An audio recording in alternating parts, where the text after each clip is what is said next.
तो नमस्कार दोस्तों, कैसे आप सब वीडियो। तो हाल फिलहाल में अभी इलेक्शन को हुए कुछ ही दिन हुए हैं, तो ऐसे ही कुछ नए फनी मीम्स लेके आओ। हाल फिलहाल में बंगाल इलेक्शन को लेके काफ़ी सारे ममता बनर्जी के मीम्स भी हुए, काफ़ी कुछ इलेक्शन में सारे लिबरल सेकुलर और काफ़ी सारे लेफ्टिस्ट की छातियों में बहुत दर्द हो रहा है और मैंने इनका रोना धोना भी बहुत देखा। ऐसे कुछ इंटरेस्टिंग फनी न्यूज़ तो आए हैं ममता बनर्जी के साथ साथ।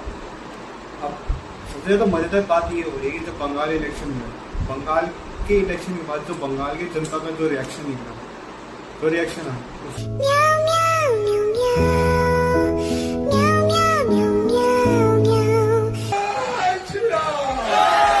अरे ममता का हवा निकल गया है। ये भीड़ देख के बंगाल में बीजेपी आ रहा है, आ गया है। ममता जी ने साफ सुथरी सरकार चलाई होती, अगर ममता जी ने बंगाल को पोलराइज नहीं किया होता तो बीजेपी के लिए रास्ता नहीं खुलता। मेरा तो इतना लाइफ खराब हो गया है, इतना लाइफ खराब हो गया है मेरा। সবাইকে বলছি যে এখন আজকে তৃণমূলের সাথে নয়, সে কিন্তু বাঙালি নয়, তার বাঙালিতে থাকা। मेरे को लात मारा, सीसीटीवी फुटेज ऑफ कर दिया, हमारा एक एजेंट को घुसने नहीं दिया। हमको भी, हम 5 मिनट के लिए घुसा था, मैंने रिक्वेस्ट किया था कि हमारा एजेंट को घुसने दीजिए। DO assured me they will be allowed.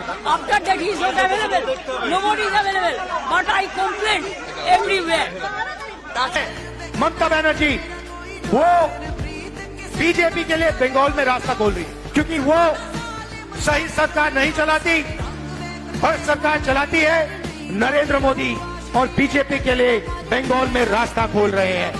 Surprised हूँ ही नहीं, क्योंकि बंगाल में कभी टीएमसी वर्सेस बीजेपी था ही नहीं।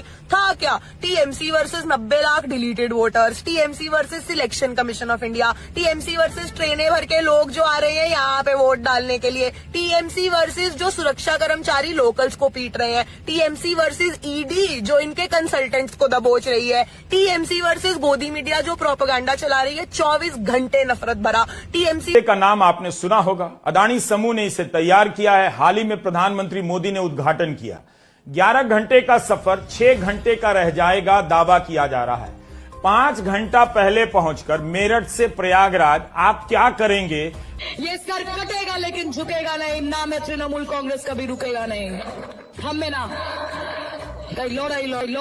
लड़ाई चाहिए। बीजेपी टीएमसी को हरा दिया तो लेंटो के पूरा कलकत्ता घूरेंगे, लंगा होके घूरेंगे। हाँ, रिकॉर्डिंग कर लो।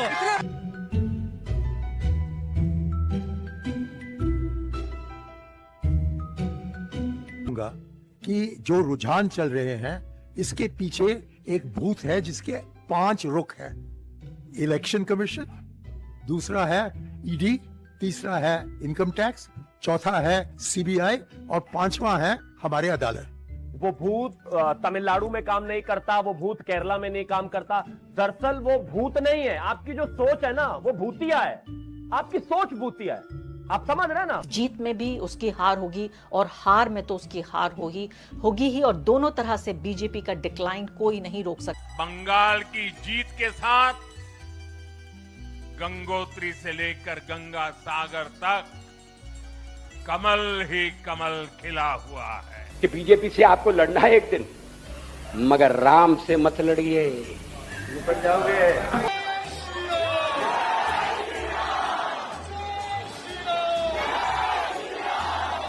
बहुत बड़ी खबर इस वक्त आ रही है, आपको बता दे। ये खबर है भवानीपुर।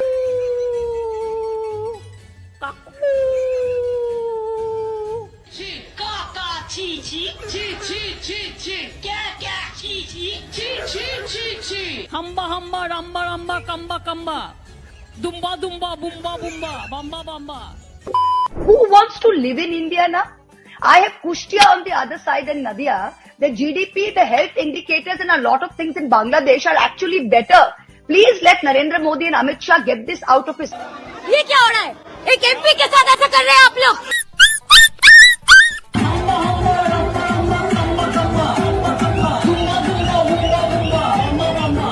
কেন, কিসের জন্য? আমরা তো হারিয়ে নিচে যাবো। হারলে আমি যদি শপথ নিতে যেতাম তাহলে আমি রেজিগনেশনটা করতাম। এখন তো কোয়েশ্চেন ডাজন্ট অ্যারাইজ। জোর করে দখল করে যদি কেউ মনে করে যে আমি কি রেজিগনেশন দিতে হবে, no, not that. Now also I want to say that we didn't lose the election. It is their forceful attempt to defeat us. Mamata Banerjee की ये तस्वीर देखिए, वो चुनाव हार चुकी हैं, हार नहीं चुकी हैं, बुरी तरीके से हार चुकी हैं। वो एक हारी हुई मुख्यमंत्री हैं, एक हारी हुई नेता है, लेकिन अपने नेताओं के साथ खुद को ऐसे दिखा रही हैं जैसे उन्होंने पूरा पश्चिम बंगाल 2/3 बहुमत से जीत लिया हो।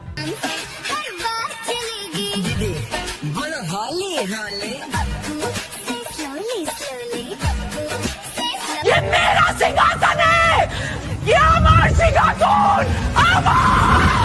और जिसने भी इसे छूने की कोशिश की और गोला के रोक तो